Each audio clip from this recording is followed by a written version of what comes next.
Bwana Yesu asifiwe. Assalamu alaikum. Tumsifu Yesu Kristo.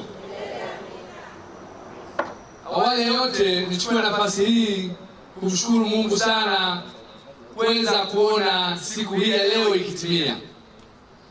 Lakini pili, nikushukuru sana Mheshimiwa mgeni rasmi kakaangu Dr. Festo kwa kuweza kufika na kumwakilisha kaka yetu waziri wa ofisi ya waziri mkuu TAMISEMI Profesa Riziki Silas Shemdoe kwenye hafla hii muhimu sana ya Moshi DC Samia Teachers Award. Tunashukuru sana Mheshimiwa mgeni rasmi.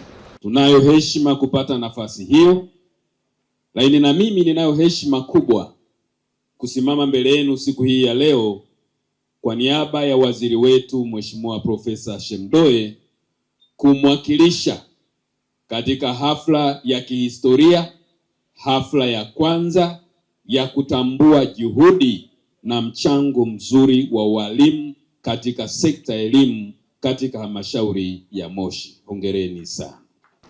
Mimi nataka tu kushukuru Mungu kwa siku ya leo. Siku ya leo imekuwa siku ambayo tulisubiri kwa hamu. Mimi napata mwenzangu Mheshimiwa Enoch Kola, kwa sababu tumeanzisha jambo geni na wakati fulani tulikuwa tunafikiria litakuwaje. Lakini nikitazama walimu wao hapa, ninamshukuru Mungu sana. Naomba viongozi wa dini mliofika hapa, tunawashukuru kwa kuja kubatiza tukio hili.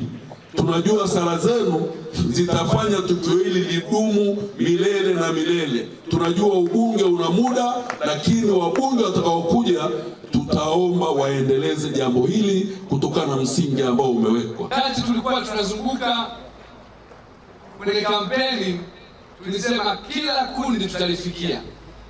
Mheshimiwa mgeni rasmi, mara baada tu ya uchaguzi tulianza na kundi ya wakulima.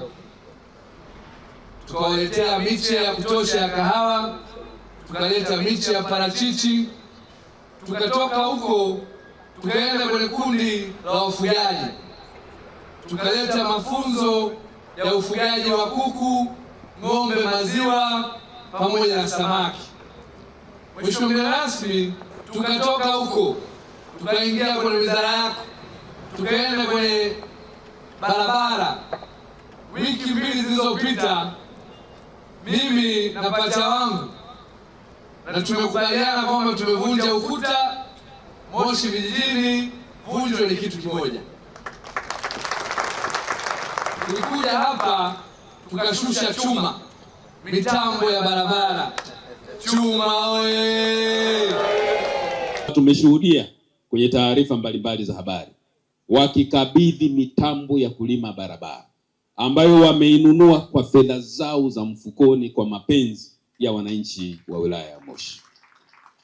Wabunge oye! Jambo hilo si jepesi. Ni jambo la viongozi ambao kwa kweli wamejitoa na kuhakikisha kwamba mambo yanakwenda vizuri. Tunajua katika mkoa wa Kilimanjaro sisi ndo namba 1. Si ndio? Sisi ndo nini? Na hili jambo lazima tukazie mwanzo mwisho. Na walimu mkiona haifanyiki daini, sisi tunawekea kabisa. Mkiona alifanyiki ulizeni ile tuzo ya walimu imeishia wapi, waheshimiwa wabunge? Maana najua tutakuwa kwa muda mrefu. Na nyinyi mpo na wengine wanakuja. Si ndio? Wangapi wanasema muda mrefu oye? Asinyosha mkono mchawi oye?